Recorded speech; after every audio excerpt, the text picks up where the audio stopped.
Welcome listeners to episode 11 of the Running Guy podcast, where I aim to provide informative content and interviews with elite athletes from around the world, like in today's episode where I'm chatting to a distance runner whose progression is no doubt heading in the right direction. Recently pacing elite women in the Sydney Marathon and finishing in a time of 2:24 and clocked a PB of 2:21.43 in the Tokyo Marathon back in March. My guest will be racing the Melbourne Marathon on Sunday, of which I'm assuming to improve on his 2:21. Welcome, Dion Finocchiaro. How you going, mate? Good, mate. How are you going? Thanks for having me. No worries, mate. Look, 10 a.m. on a public holiday Monday morning. I assume you've already been out for a run? I have. Oh, you've got a public holiday. We don't have one today. Oh, really? I thought it was a national holiday. No. Oh, there you go, mate. Yeah. Up in New South Wales, ACT, all that area. I always thought it was October. Labor Day. I think it's Labor Day, isn't it? Yeah. Labor Day in, I think it was in May. Yeah, right. Okay. I just always thought it was a national holiday. There you go. Learn something every day. Look, mate. So what did you do this morning for your run?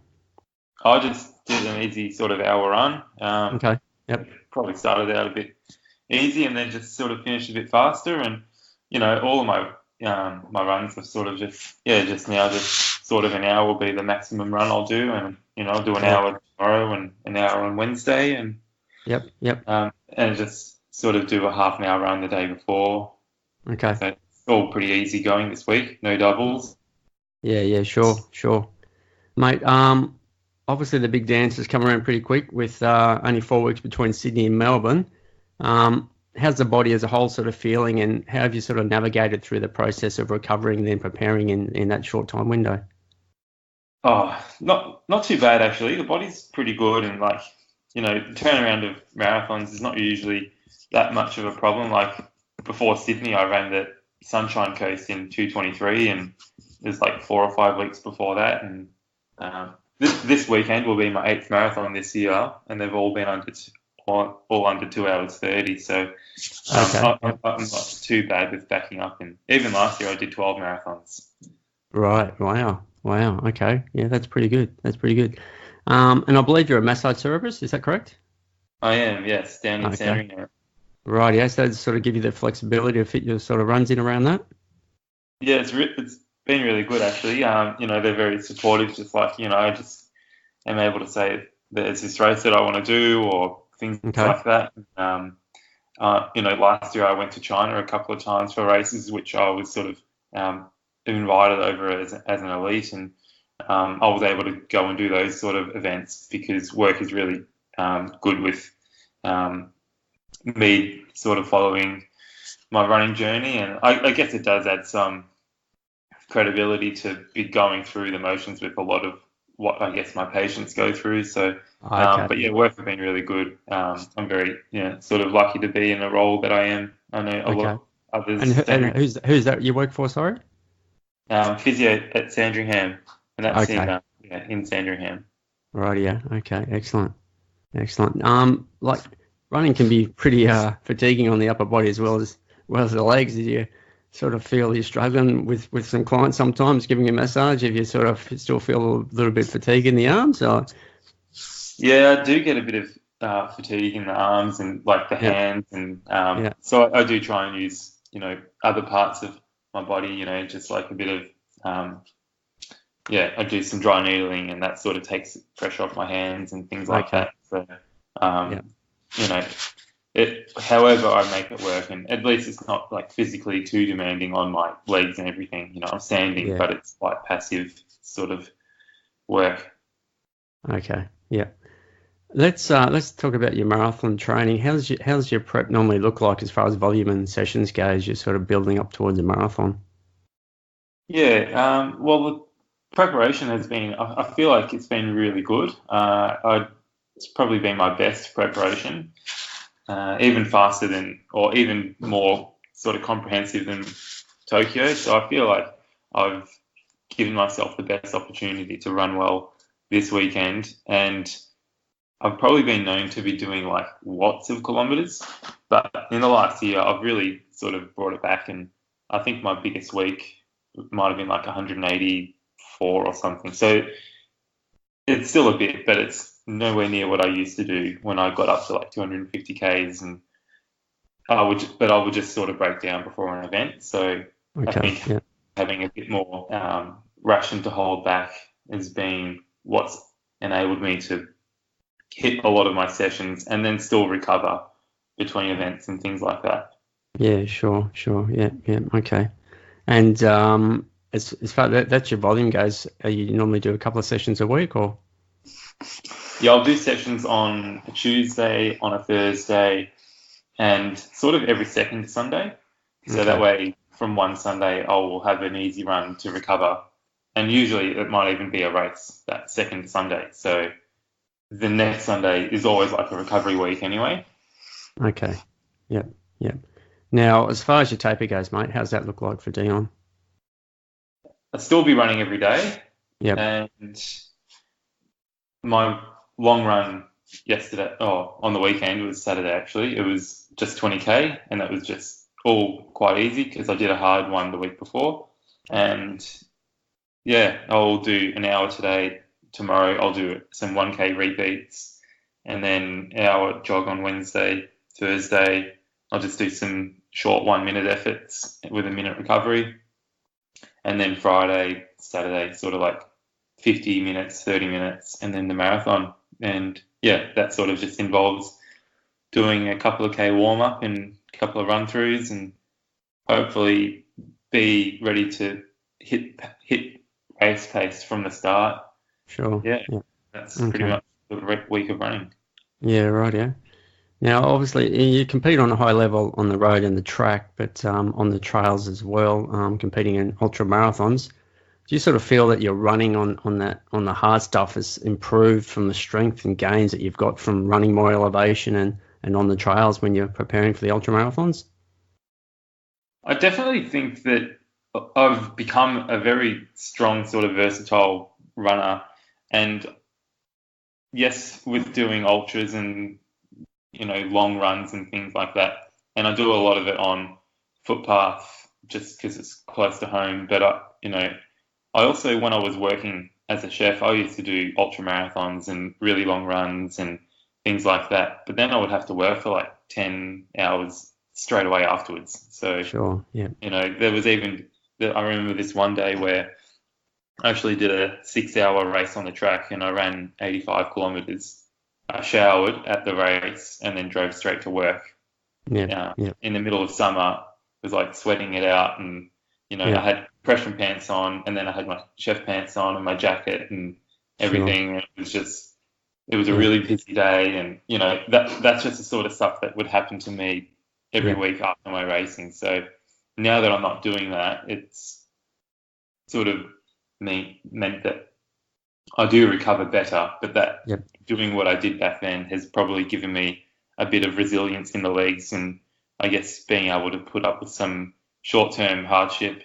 Sure. And yeah, I feel like my running is a combination of things. I'm definitely a more solid runner than a lot of other runners at my sort of speed. Yep, for sure, for sure. Do you sort of receive any assistance as far as product sponsorship from any running associated companies? I do get some product sponsorships, and that's with Hoka, Oni, Hammer Nutrition as well, and also the Running Club, which is just a new platform that's coming out as well. That and work is obviously very good. Like I get all my treatments at work as well, and they sort of look after. Okay, yeah, Hoka would be good, seeing they're using the road and the trail shoes, and they're sort of producing some pretty good products these days. So they definitely have like really shown to me that they do have a huge sort of range, and I think that the thing that really strikes with me is they do track all the way through to ultras, and that's sort of the type of runner that I am. I like to do a bit of everything, so it sort of sits really well with me, and I love running in the gear. Yeah, excellent. Now, in your marathon prep, do you sort of still run trails to sort of minimise the banging the legs up, that you get on the road? And sometimes, I find when I run on the trails, it tends to sort of slow me up a little bit, so it sort of prevents you running too fast. Do you find that? Yeah, I do like running on, trail, gravel. I just love running on gravel. Okay. And but yeah, when I do get the opportunity, I do like to go out and run on some trails, and we've got some all right trails in Melbourne. But usually for me, they're just a bit of a drive, and yeah, sometimes it's not to be able to get the time to Okay. go out. But Yeah. yeah, most of this prep has been pretty flat actually. I've had a bit of a hamstring niggle for about 14 weeks or something, so running hard up hills is actually um, given me a bit of grief. So I've just tried to stay off the hills for a little bit. But normally, I do like to get on the hills Yeah, for and run sure. on the trails. Yep. Yep. Now, while we're sort of on the subject of the trails and the ultra marathons, would you or are you considering any of the, I guess, the big dogs of the race calendar, such as like UTMB or Western States in the future? Um, I'm not so much for UTMB or Okay. UTA, any of those sort of things where there's like stairs. Okay. Um, anything where there's like you have to walk it, I'm not really interested. Sure. Things where there's like, a short thing of, 100 meters of stairs, that's sort of fine. Or, I Okay. don't mind like a decent hill incline, but Yep. yeah, as long as it's runnable, so, Yep. something like Surf Coast Century or, Yep. the two bays which I've done and Western States I would do. I'm actually doing Comrades next year. Oh, fantastic. Uh, Yep. That was my so next yeah, question, actually. Yeah, I did that. I did that this year, and that was the up year, and yeah, fantastic event. You'll love it, mate. Yeah, for sure. yeah. Mm. So yeah, I do love some of the big sort of, you know, worldwide known Mm. ultras. Yeah. Yeah, I wouldn't even, discard something like the Badwater, Sure. Okay. just a bit of a crazy event, Yeah, but it is. It something is like that. nuts, mate. That would Um, be scary, the amount of heat you got to deal yeah, with there, or even mate. Yeah. 24-hour track racing. I Okay. wouldn't want something like that. Sure. Yep. Yep. Okay. Awesome. Now, over the years, has there been any sort of significant changes that you've sort of made to your marathon training, as far as volume or changing things around a little bit, and something that's worked, or sort of finding things that how your body responds better? I guess so. A few changes that I've made, particularly in the last year or two, is reducing my mileage. Okay. Yep. Normally, I would just go out and just do heaps of runs, and I was probably training a bit too fast on my easy runs, and then I was not recovered enough to then run particularly fast on my harder runs. So I've Sure. really Yep. sort of scaled that better so that my easier runs, I try and keep, around a certain heart rate. Yep. And it's not like, as long as it feels fine, but and then for the hard runs, it's like I really do give myself every opportunity to run hard and fast so that, the next day for my easy run, I just run to feel and I don't want to, I try and really hold back as well. Yep. So yeah, and I do listen to my body a fair bit these days. I if I sometimes I get a little bit, hard to leave the ego at the door, and Yep. Sure. recently, I've had days where I've like, yeah, I'm a bit sore, and I've not run. So, and in long term, I'm able to then be on the running track for a lot longer because I feel like I've been giving myself the rest that I need, and I do a lot of body maintenance, and I get the regular massage and physio, and do the gym and Yep. things Yep. like that. So they're the main sort of things. I've just been a bit more holistic with the approach to my body, and so Yep. it might not be doing specific runs differently, but it's the things outside of running that I've probably changed the most. Yeah, fantastic. Yeah, it seems to be more of a general consensus these days. It's yeah, either run easy or run hard, and it's all about recovery in between sessions. And if you only got one day between the sessions and you're not feeling right, then yeah, don't be scared to put it off until your body's ready to do it. At the end of the day, it's all about getting the volume and the quality, and rather than just sort of chase the numbers or stare at the watch and go off what the watch is telling you, rather than tune into what the body's trying to tell you. So yeah, it's definitely the way to go. Yeah, that's right. Yeah, and even sleep is a really big thing as well. Yeah, for sure. Yeah. You go and do these runs, you make the time, but it eats into your sleep, and eventually it'll probably, your body will just say, "Oh no, that's enough." And so yes, sleep also is an important thing, and I do Yeah. try and get a fair bit of that as well. Yeah, like you said, that more holistic approach, looking at the other things outside the actual training session itself, because it all impacts in the end of the day on your performance and how well you recover. So, yeah, sleep, nutrition, hydration, and all those things, like you said, self sort of massage and TLC, it all adds up for sure. Mate, you won the Hobart Marathon back in January in a time of 2:27:37. You won that by 6 minutes. I mean, obviously you won, but were you happy with the way it sort of played out there with your performance on that day? And how is that course to run? Yeah, that was actually interesting. About 15 k's in, I was running with another guy, Peter Bracken, and we were chasing down the guy that was in front, Charlie Park, and I just said, oh, we both just wanted to run, close to 3:30, just under, and it was a training run for my Tokyo marathon, and just said, we'll just catch him eventually, and we got to 30k, and then all three of us were together. But then, not long after, I was actually just by myself out the front, and I sort of just got a bit of adrenaline and then picked up the pace. And, my fastest kilometre was running up that big hill at the end of the race, which is, I think it was like a 3:08.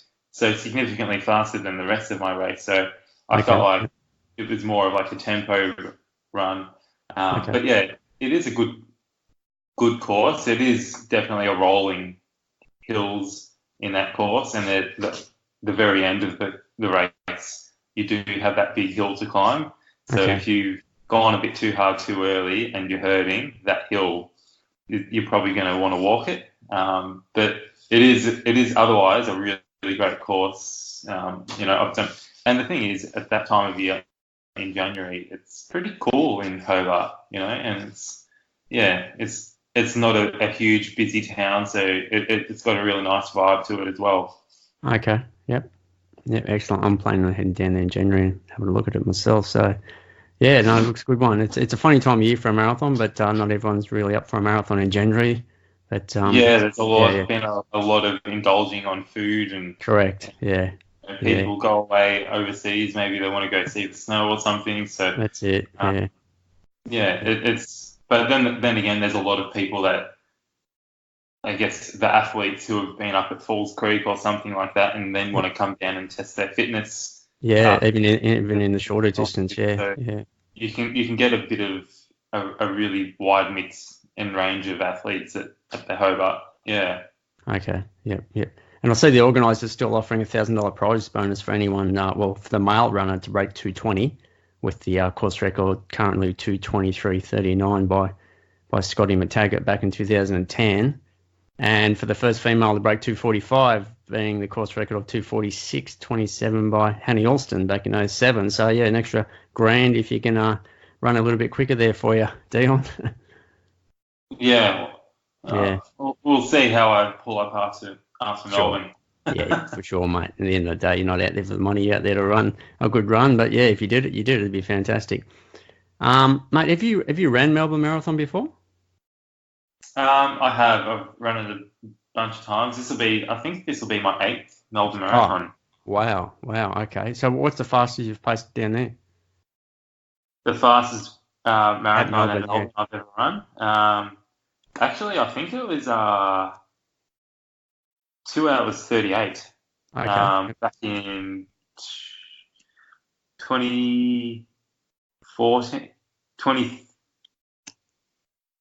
maybe 2014 or 13. Okay. I can't even remember now. Yeah, it might have been 2014. Okay. Yeah, 2015. 2015 was going to be my best race, but I got about 500 meters from the finish line, on track for like a 2:23, but then I passed out and did Callum Hawkins and. Oh, really? Wow. So yeah, that was 2015 would have been my best, But then 2016, I used it as a training run for the 100K World Champs. 2017, I actually did the half. And then last year, I just paced one of my running clients that I've been coaching, and we just paced him to a sub 3. And so, yeah, hopefully this year I can sort of have a bit of redemption. Sure. I haven't raced Melbourne since 2015 when I passed out. Okay. If I can ask you a listener question posted on the Running Guy Strava Club by Christy Wickett out of Canberra, who's also running Melbourne Marathon on the weekend. She asked, can you ask Dion what his week of and race day nutrition will be? So I assume Christy's asking what's your nutrition like during the week? Do you change it? Possibly she's asking maybe carbo load, and how do you go with your nutrition on the day? Yeah, it's always a topical conversation talking about race day nutrition, but I'll start with the lead-in with the fueling. I'll probably pretty much go ahead with my normal sort of diet throughout the week, and I'll probably try and reduce a little bit of what I'm eating just because my mileage has obviously come down a fair bit, so I don't feel as hungry.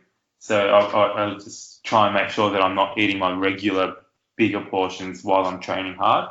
But I guess that's sort of, and just go for the healthier options where you can, like I just try and, I don't put I have wraps for dinner or something, and I won't put a mayonnaise or anything in it. I'll just put some chili in there instead. So it's sort of less saturated fats and things like that.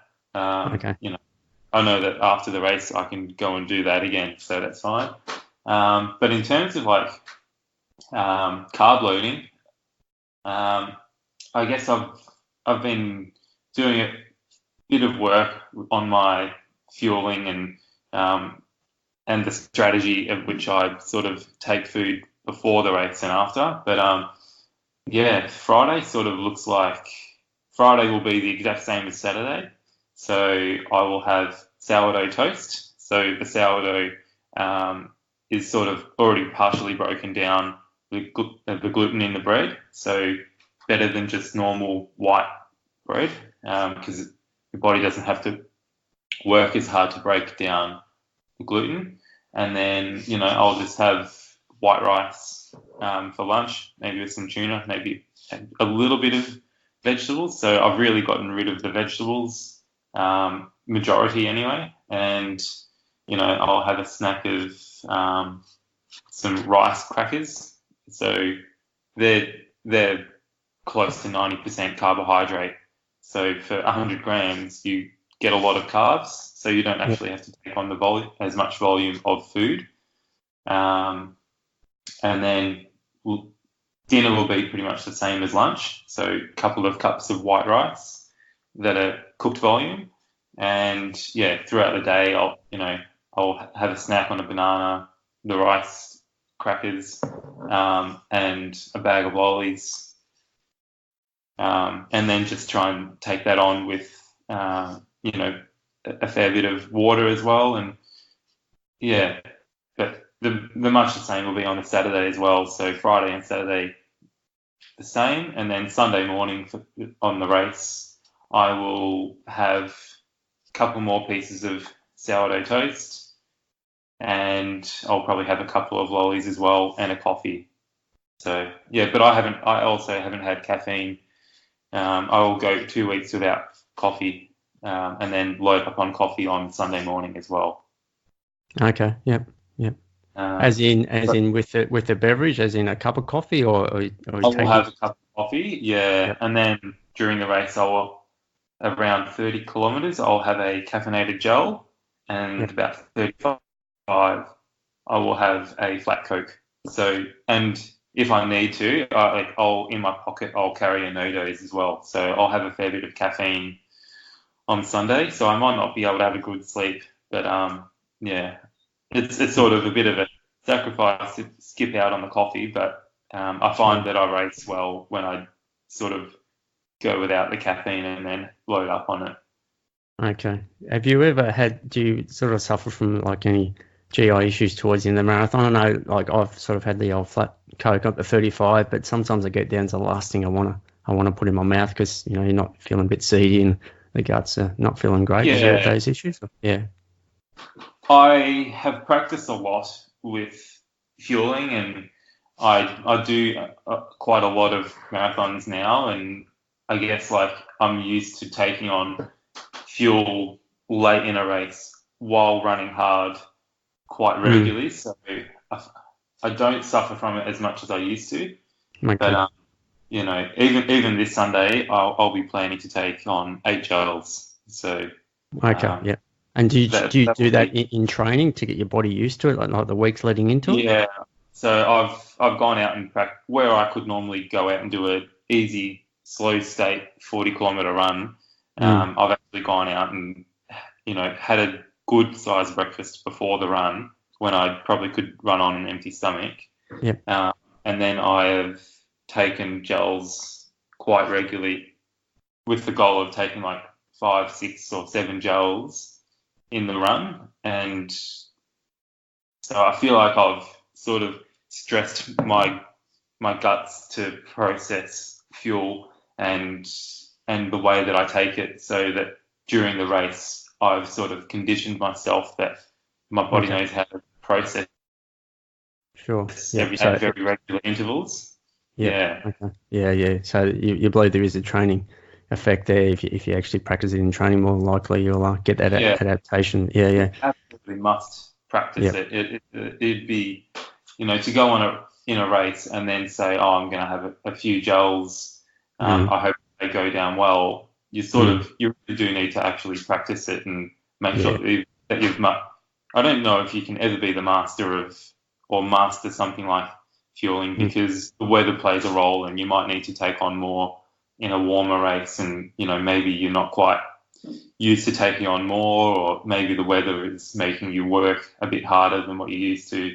So, but yeah, there's no reason why like you can't try and play a role in the things that you can control, and if you can practice your fueling, you've given yourself your best chance to having Sure.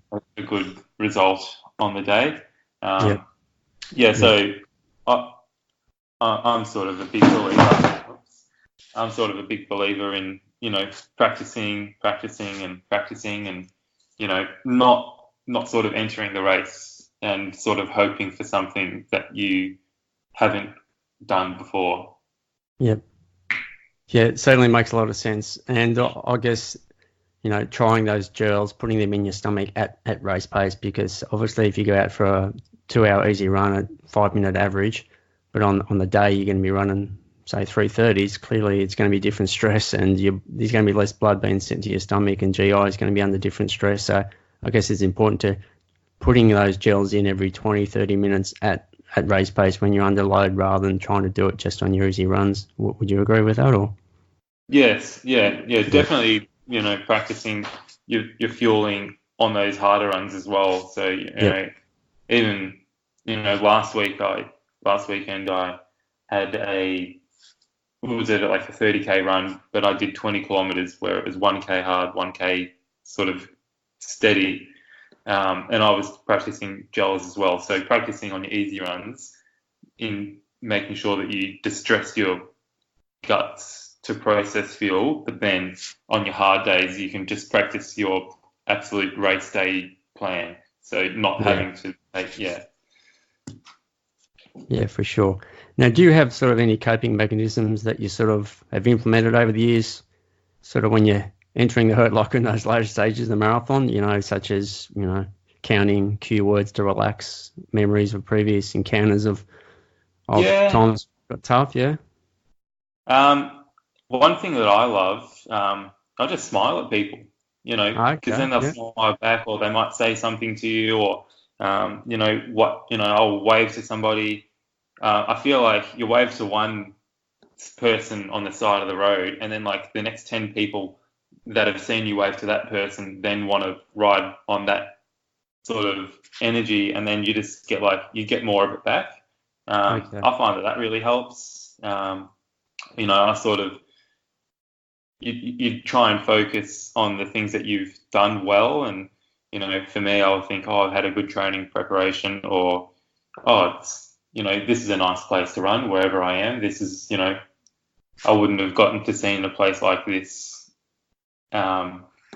if it wasn't for running. So just being thankful that you're out there, and I just really think positive thoughts. And other things I might do in terms of the racing, I'll try and focus on somebody that's in front of me. So whether it's a 2-lap marathon course and you can focus on catching the slower half marathon runners, or if it's the bigger marathon race and it's, you can potentially pass people, just try and pick off people at a time, and maybe have a goal of not letting someone pass you in that second half. And if they do, then, just try and jump on the back of them if you can, and maybe even just, but yeah, I think engaging with the crowd is probably a big one. That's probably the main thing that I will do on any event where I've been around the world. And more often than not, people will sort of respond positively to you as well. Okay. Yep. So just basically all that just acts as a distraction, so give you something to think about. Yeah. Yeah. Just don't focus on being lonely. Yeah. Yeah. Have you sort of had any repeat problematic issues that you've experienced during your marathons over the years that you try or have done to minimise arising again, or anything that's that could be blisters, or it could be a muscular problem that seems to flare up at certain kilometres? It could be GI, anything like that, or? I wouldn't say particularly, but I haven't really had particular issues, which is I guess I'm quite thankful for. But now that you mention it, there's not really much that I've really had many problems with. In my first marathon, I had a lot of cramping and things like that, but since then, it's touch wood, it's been pretty good. Yeah. And have you got a number in your head that you'd sort of like to reach over the coming years as a marathon runner? And are you sort of solely focused on the marathon distance at the moment? As in a particular time? Yeah, I mean, you've run some pretty good times there. Do you want to, become a sub 220 runner? Is that the aim, or you just sort of just keep improving every year and see where it goes? Have you sort of got that golden number in your head? I definitely do want to break that sub 220, and whether or not it's at Melbourne, it might be further on down the road. But I guess I just want to feel like, and I guess even as runners, the nature of it is we get a certain run, and you think you finish a run, you start analysing, oh, I lost a second there, I lost this there, and then so you have the carrot in front of you, oh, I could have ran a bit faster. Or even then when you do hit your goal, it's like, oh, well, I wonder if I can push myself and then go faster. But, if I ran sub 220, I would be really content with that. And, say if I did run sub 220, potentially I might then think, oh, can I take 30 seconds off or get down to the next minute? But the main goal would be sub 220, and then really convert that sort of running into my ultras as well. I'd love to run a sort of 6:30, 6:40 for the 100 kilometres on the road, which is sort of like 3 minutes 55, 4 minutes per K for 100K. So that would be a massive goal to do. Yeah, and where is there? I mean, there's 100K World Championships, isn't there? Where there's an Australian team. Would you look at trying to qualify for that, or have you actually done that? Yeah, I've qualified twice, and I raced it in 2016. I didn't race it last year. I had an injury going into it, and was there and supported the team, but unfortunately couldn't race. So I would, want to get a qualified time to be able to race next year's World Champs. They're every 2 years. Okay. And that's Winschoten in the Netherlands. Right. Okay. Yep. You'd imagine that's flat then. I assume most of them would be flat, would they? It's a 10K loop, and it's a really good course from everything I've heard from the others. Yeah. Now, you mentioned before you do a bit of, what they call prehab, self-massage, foam rolling, hot and cold baths, all that sort of stuff. Is that generally what you do? And do you do any specific strength work in the gym? You did mention you go to the gym. Is that something you do sort of periodically, or you try to get there once, twice a week, or how do you fit those recovery procedures in and that strength work? I do try and schedule, or I do try and fit all this stuff in. So, I'll do spa saunas, particularly if I'm training for a warmer event. Like I've trained for Gold Coast the last couple of years, and I've hit the sauna after a lot of my runs.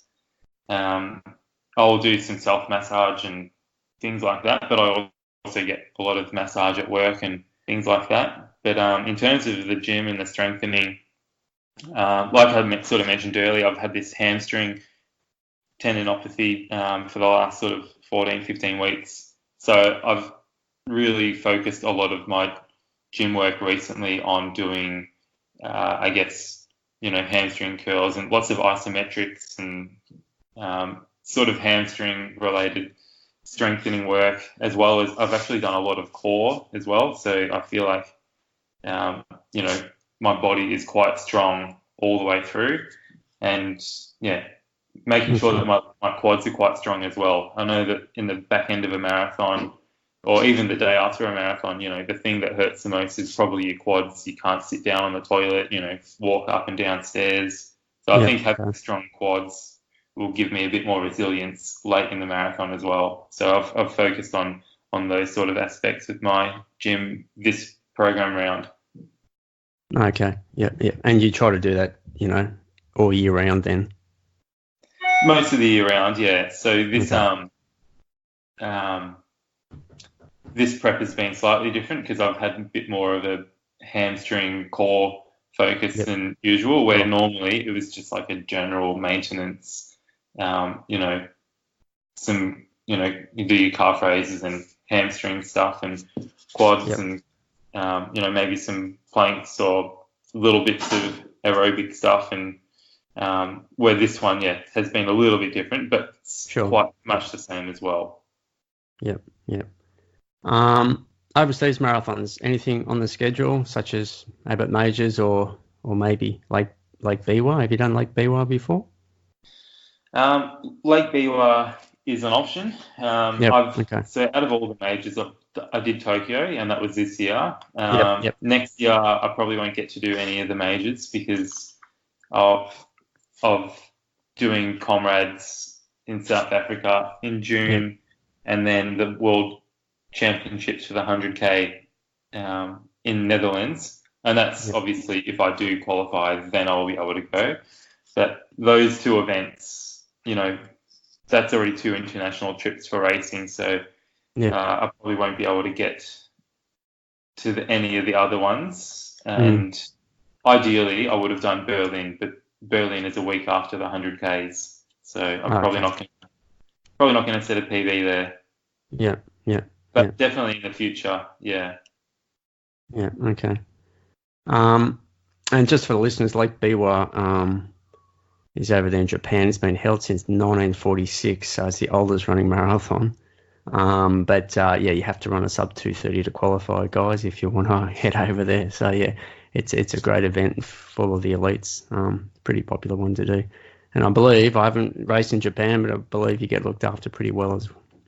The Japanese, everything is so well organised. They live and breathe marathon running. They're just so good at organising events. And another good one is also Fukuoka, which is in December. I've done that one before, and it's slightly more, it's a slightly easier event to get into. At 2 hours 35, we'll get you in. Okay, right. It must be cold like December. Was it? No, you think it'd be snowing in December? Well, it's the southern island of Japan. Yeah. Right, yeah. So it's not too bad. Right, yeah. Okay. But it's similar to like Tokyo Marathon, around that 8-degree type temperature, or is it's got to be warmer? Yeah. Okay. But it starts at midday as well. Right, okay. Yeah, right, yeah. Mate, just stepping away briefly to cover some recent results, which I'm sure you were watching. First up with Julian Spence, his result over there in Doha yesterday in the men's midnight marathon, an incredible performance by the Moose. What did you think of that one? It was an incredible run. I made sure I planned my long run this weekend around it, so I watched it yesterday morning, and it was really incredible to watch. I It was was, really yeah, thankful that actually the runners had better conditions than what the sure, women had, even though it yeah, was still 29 degrees.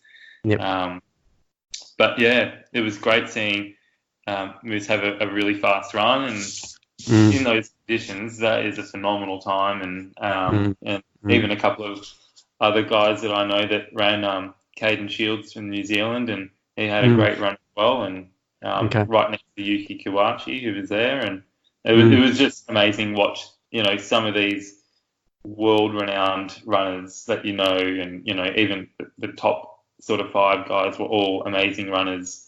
yep, Um, and then, how amazing is that, like for Moose Julian to go run in a major championship with athletes like that and say, mm, it was in like an invitational only race and he got to race with them and, yep. what an amazing experience. Yeah, he executed it absolutely perfectly. He even did a negative split. You know, that's how well he sort of judged his pace. He certainly didn't get sucked in. I mean, he pretty much went out there went out and did everything he wanted to do. So yeah, it's certainly awesome. I mean, 2:19 in those conditions, yeah, it's fantastic. And like you said, obviously there was a little bit of health concerns what actually may happen out there after watching the women's marathon, but yeah, I think the humidity was down. I think I saw it as 48%, and 48, 40 yeah. something. Yeah. Yeah, so that's certainly. I mean, the winning time was 2:10. So when I saw that, I assumed it wasn't too bad. But yeah, no, it was fantastic. It was just awesome. We're also stoked. And over there in Berlin, Michaela's run 2 seconds short of the world record. Yeah, that was an awesome run as well, wasn't it? It was, yeah. And from what I've heard from other people that have finished further back in the field, it got pretty cold at the end and they had a lot of rain. And Yep, so Pikili seemed like he finished at a really good time and got yep, out of the weather before it got any worse. But yeah, what an yep. amazing run. Yeah, I mean, think Good if he thought. had got that world record, he would have had, the 5 to 10 and the marathon. It would have been incredible. Yeah, Yeah. absolutely incredible. Mm. Yep. And I was on the thought that he was sort of gone and pulled out of too many marathons to be at the pointy end of those sort of fast times. And, he's just come out and shown everyone that, he's still a phenomenal athlete and Yes. it's just incredible for running in general. Yeah, definitely. Yeah, the quality of a comeback. Yeah, because he had a few rocky years there, a few DNFs, and everyone was sort of writing him off. But he's come back and answered. So yeah, no, it's fantastic. And wouldn't we love to see him and Kipchoge go shoulder to shoulder before one of them retires? That would be great. Hopefully we'll Yeah, get to see that. Yeah, yeah, maybe at Japan, Tokyo. yeah. Okay, yeah. And everyone's excited about this 159 project taking place this Saturday, weather permitting, over there in Vienna. So there's sort of a lot to make of it. Ineos pretty much put 50 million into the project. Nike are selling a lot of shoes out of it. The paces are being paid handsomely, which is great, especially with, I think, we're up to about 4 or 5 Aussies in there at the moment. A couple of them heading straight over from Doha. So that's Yeah, pretty well, we've good. got McSwain, Tiernan, Bet Robinson, Jack Rayner. Yeah, Yeah, it's no, it's pretty good. And ideal. Yeah, so yeah, that's it. yeah, and Kipchoge's going to walk away with the treasure chest to add to it the others, and but I'm going to go out and say he's going to break the two without a doubt, and I'm going to say that he's going to do it by 42 seconds just to make it more fitting. But Yeah. what are your thoughts on it all? You think Uh, it's good for running? You think it's? I mean, people are saying it's a big marketing, but at the end of the day, we're still going to see a human being maybe run under two. And people say, well, we'd like to see it in a proper road marathon, which I don't think we're that far off seeing the way they're going now. But yeah, what are your thoughts on the whole thing? I do think that it is an amazing physical feat to accomplish. Yep. I would prefer to see it done in a legitimate race for the first time, just to be a bit more poetic, as opposed to, it's definitely a huge marketing campaign, and it's definitely doing really well, and it's got a lot of traction, and everyone's really excited. It does create a lot of excitement about running, and that's the main thing. Like, sure, I think it's just great if it gets somebody off the couch and gets them out running, then I think it's a great cause. But if I was to have the romance about it, it would be in a major race where there's a few people going and it's a close race, and someone work the 2 hours. That would be for sure. really good. But I think that we're still a few years off seeing that in a legitimate race. The incremental gains just take a lot longer and longer the faster you get. So it's really exciting, and I'll definitely be watching. I'll have a little party by myself watching it when it's on. If it is on this Saturday, it would be really motivating for the race on Sunday. So who knows what day they'll do it, but hopefully they'll let us know soon. And for sure. And what do you think? Do you think Elliot go under 2? What's your prediction? I definitely think that he could, based off 2 years ago when he did the breaking 2 with Nike, and then his run at Berlin last year. He's definitely the guy that can do it. I think it's easier to say no, he won't, than yes, but I would see him do it. Yeah, it just seems that it would just be an anticlimax if all this happened and he just didn't do it. I don't know. It just seems like we're going to see the fairy tale sort of finish the way he wants. But maybe that's more emotional than reality. But I'd love to see the man do it. But like you said, we'd love to see it on the road. But they're getting there.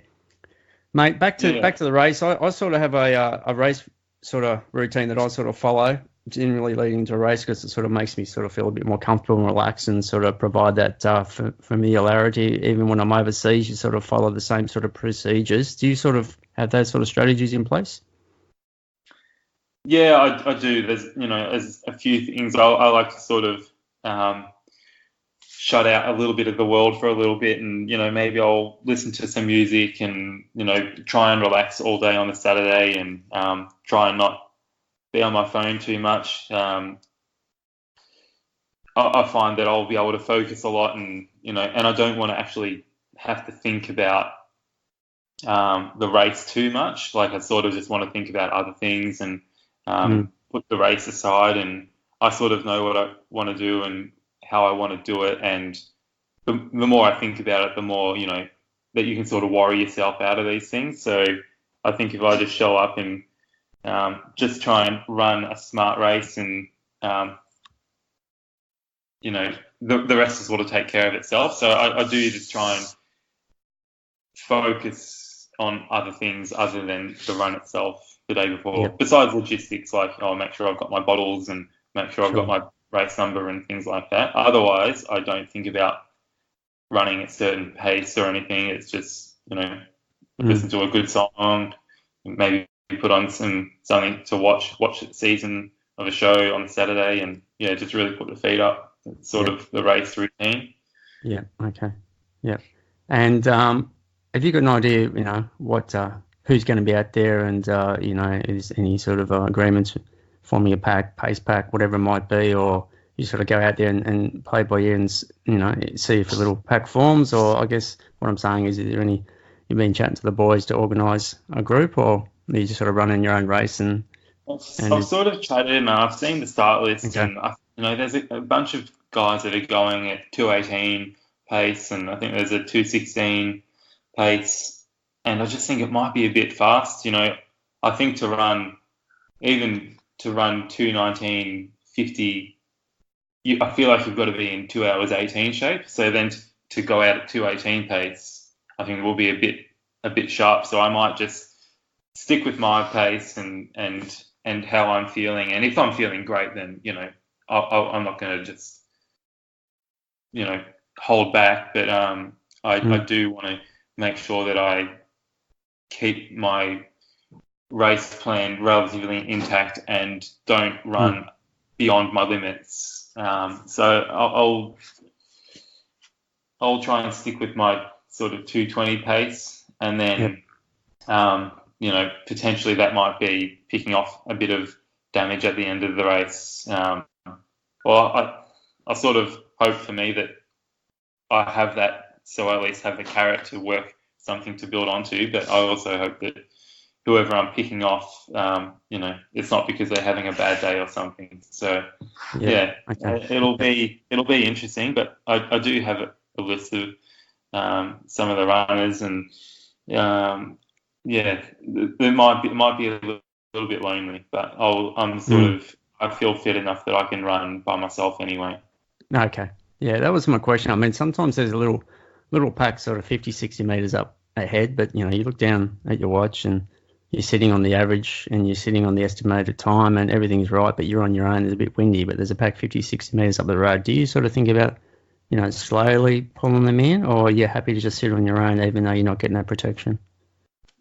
If it was windy, then I would definitely try and make up some of that room, and even on the other end, if there was a pack just behind me and it was windy, I would then think, I don't want to like stop and wait for them and things, but I might slowly let them try and catch me. Stall through a drink station or something. It'll just depend on what the weather is on the day, and I don't try and look at it too much in advance, but you can't not avoid it. People will start talking, I've seen the weather and it's this and it's that, and so far it's looking all right, but I think at Melbourne weather, it can vary by 10 degrees on any day. So So after Melbourne, I guess, what's the plan after Melbourne for the rest of the year? You mentioned you some plans for next year, but what about for the rest of this year? I do want to have a little bit of a break, and so maybe I'll sort of start with some unstructured training. So it'll just be, I'll still want to run every day, but it'll just be based on how I'm feeling, and I don't want to try and push it too soon. But some things I would love to do is there's the Steigen 10,000 metres in Geelong, which is a really great race, and that's where I got my 10K PB last year. So I wouldn't mind going back there and maybe doing some track stuff, so like the 1,500, 5,000 metres, the 10,000, just to sort of tick the legs over and get the speed up while I'm potentially not doing much mileage. But then again, I also need to go and do that 100K qualifying race. So, I'm not sure whether I'll do that this year. It might be at the start of next year. So it's interesting that do the marathon and I could go completely one end of the spectrum or the other. So I'm a bit all over the place, honestly, at the moment in terms of where I go. It sort of depends on how I pull up, and if I have a run that I'm happy with, then I'm happy to move on to the next sort of distance for the next little bit. And if the plan, then I might have to reload, look at heading somewhere else. But so far I've not put any plans in order, just so that I know that Melbourne is a focus. I'd hate to be like 30 kilometres in and be on the borderline of missing out on my goal and then think, oh well, it's over now, just go somewhere else. So Melbourne's the only plan at this stage. Yeah, no, it's a good way of thinking for sure. Okay, Dion, look, all the best on Sunday, mate. Hope the conditions are favourable for fast times and your race goes super smooth without any hiccups. I've got you down on the live tracking app, mate, so I'll be watching in anticipation of a fine result from you. Thank you once again for sharing your story with myself and the listeners on the Running Guide podcast. And, all the best on Sunday, Dion. Great. Thanks so much, Ashton. Thanks for having me. No worries, Dion. See you, mate. Okay.